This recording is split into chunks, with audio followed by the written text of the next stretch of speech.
You might not realize it, but constantly pleasing others can slowly destroy your true self. Every time you say yes when you mean no, swallow your anger to avoid conflict, or sacrifice your own needs to keep others happy, you chip away at your identity. This pattern may feel generous or selfless on the surface, but a harsh truth lies beneath. It isn't genuine altruism, it's self-abandonment. In trying to be the person everyone else wants, you build an invisible prison for yourself, trading authenticity for approval. And the cruelest part is that this self-sabotaging cycle often runs on autopilot, unconsciously shaping your behavior. You enter a room and immediately scan everyone's mood, intuitively sense what they expect, and then morph your words and actions to satisfy them, not out of real desire, but out of need for their acceptance. You crave that nod of approval or inclusion to reassure yourself that you still belong. But this reassurance comes at a very high price. Your time and vital energy, the most precious resources you have, are drained by an endless effort to keep the peace. Your own dreams and desires get pushed to last place, suffocated under the weight of others' expectations. Psychologist Carl Jung had a name for this phenomenon of living behind a socially acceptable mask. He called it identification with the persona.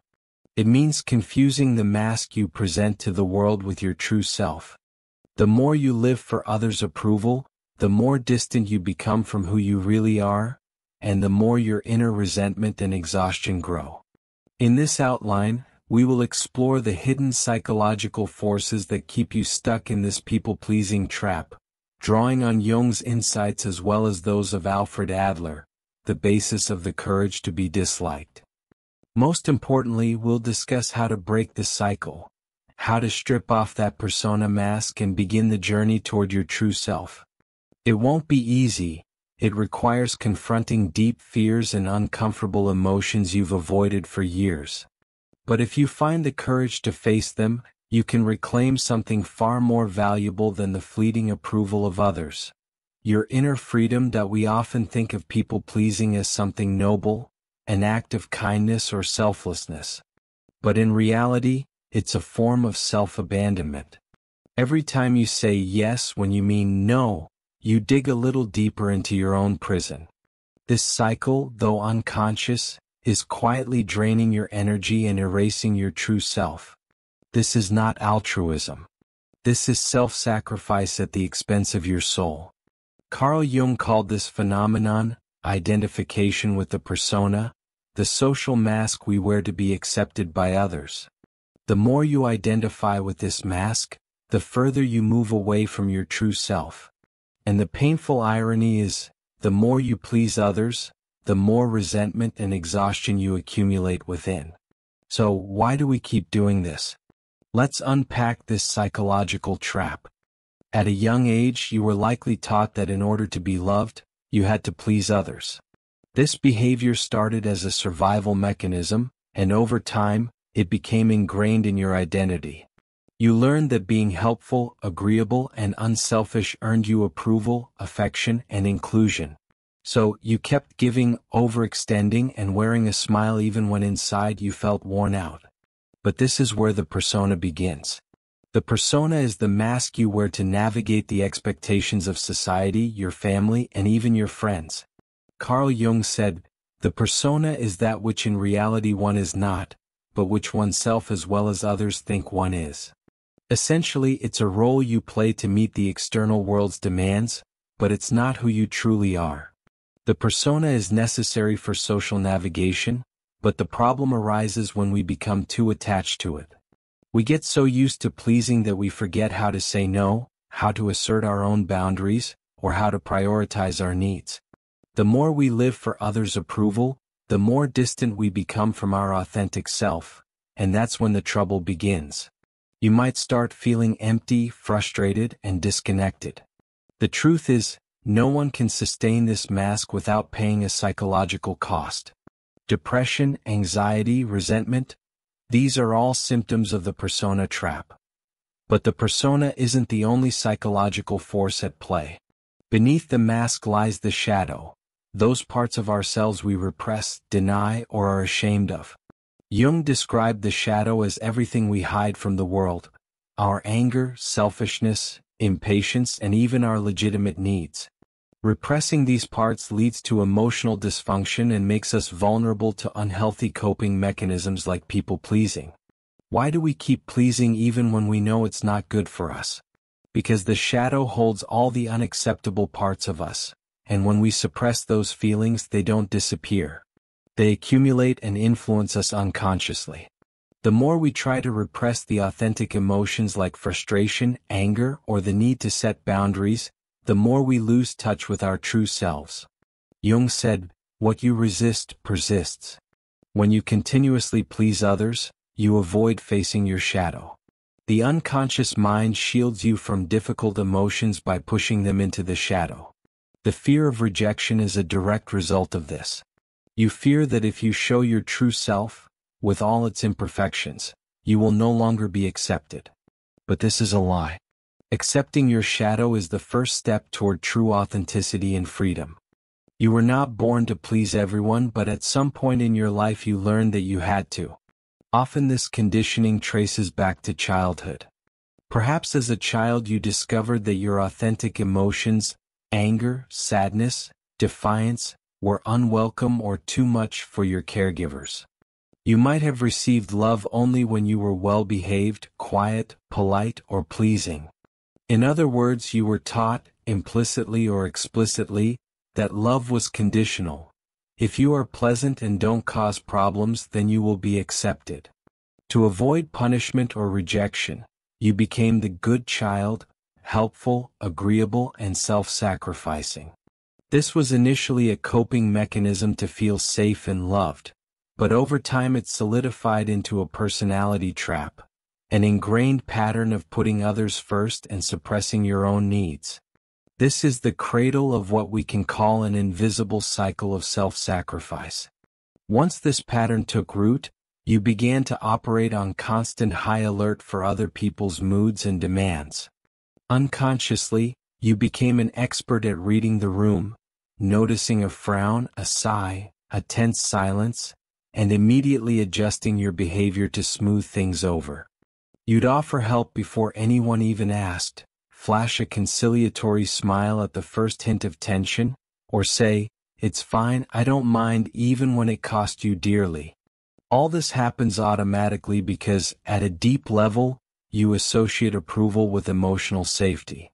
Being criticized, rejected, or seen as a disappointment makes something inside you panic. If others don't like me, I might not belong.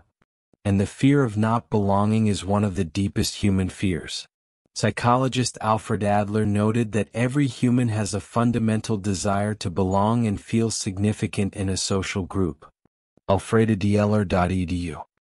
We are social creatures, and as children, belonging literally equates to survival. We depend on others to take care of us. This is why being isolated or shunned can feel so devastating. It strikes at our core need for connection. Why is it so hard to change this people-pleasing pattern, even once you recognize it's harming you? Why do you still feel compelled to be agreeable and nice, despite the fatigue and resentment inside? The answer lies in a psychological mask you have worn for so long that you've come to mistake it for your true face. In Jungian psychology, this mask is called the persona, the social face you show to the world. We all have personas. They serve as a kind of buffer between our inner self and society's expectations. The persona isn't inherently bad. It's often necessary to have a polite, public face in order to navigate social life. The danger, however, comes when you identify too strongly with this mask, forgetting that it's a role you play and not who you truly are. Carl Jung described the persona as a complicated system of relations between individual consciousness and society. Essentially, a compromise between who you are and what the world expects.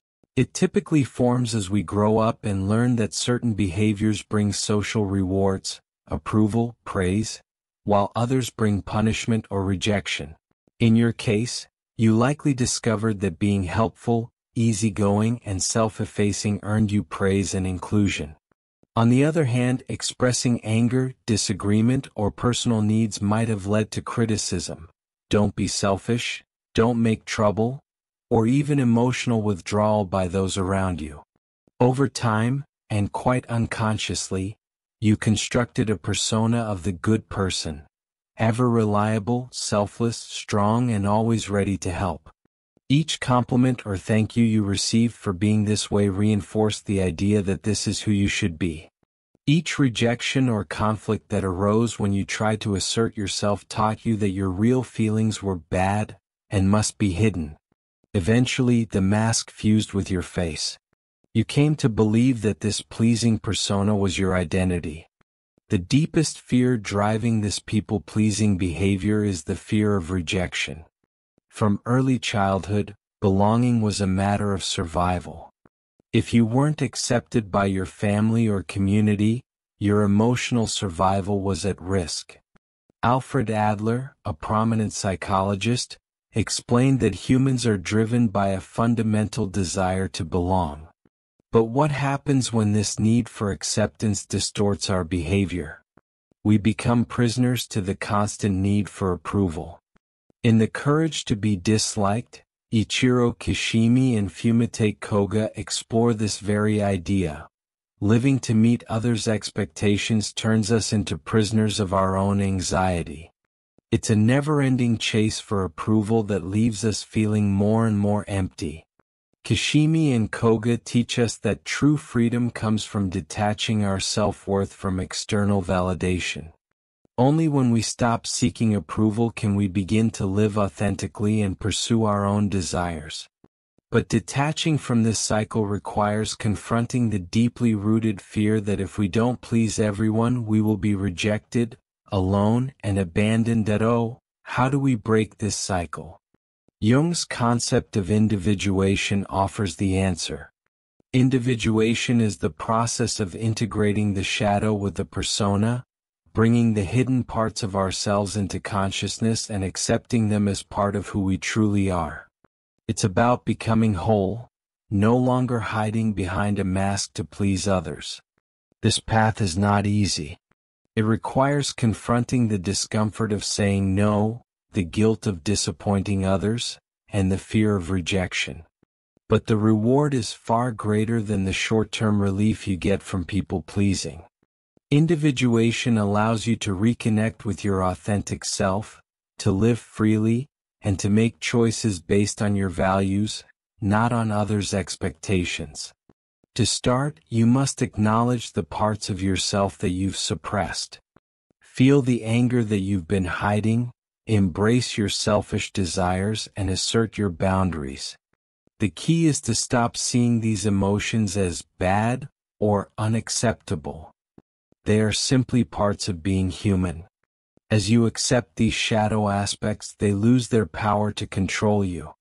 You no longer fear rejection because your worth is no longer tied to others' opinions. Practical strategies to break free. The conscious pause. The next time someone makes a request, take a moment to pause before responding. Breathe. Feel the discomfort of saying no. Acknowledge that it's okay to feel guilt or fear, but those feelings don't define you. Observe them without reacting. This brief moment of awareness helps break the automatic cycle of people-pleasing. Practice saying no. Start small. Begin with low-risk situations. Maybe it's turning down an invitation or asking for time for yourself. Each small no strengthens your ability to say it in bigger moments. Trust yourself. Reevaluate your relationships. Take a hard look at your relationships. Are you constantly giving more than you're receiving? Do you feel drained after spending time with certain people? Identify relationships that rely on your self-sacrifice and take a step back. Surround yourself with those who respect your boundaries. Clear communication. Practice setting boundaries directly. Instead of over-explaining or justifying, say, "I can't do that right now," or that doesn't work for me. The more you practice, the more comfortable it will become. Breaking free from the people-pleasing cycle requires courage. The courage to confront your shadow, to set boundaries, and to live authentically, even if it means disappointing others. But remember, when you honor your true self, you not only reclaim your freedom, but you also build more meaningful, genuine relationships. You begin to attract people who appreciate the real you, not just the mask. As Jung wisely put it, the privilege of a lifetime is to become who you truly are. And that journey of becoming starts with saying no, confronting your shadow, and living according to your values. It won't be easy, but it's the most worthwhile journey you'll ever take. If you feel ready to take that first step toward living authentically, start today. Let go of the persona and make space for your true self to emerge. And remember, this is just the beginning of your journey. Keep learning, keep growing, and keep embracing the freedom that comes with authenticity. If this video resonated with you, hit the subscribe button and share your thoughts in the comments. What part of this message spoke to you most? What step will you take to stop pleasing and start living for yourself? Share your journey and let's continue to grow together. See you in the next video.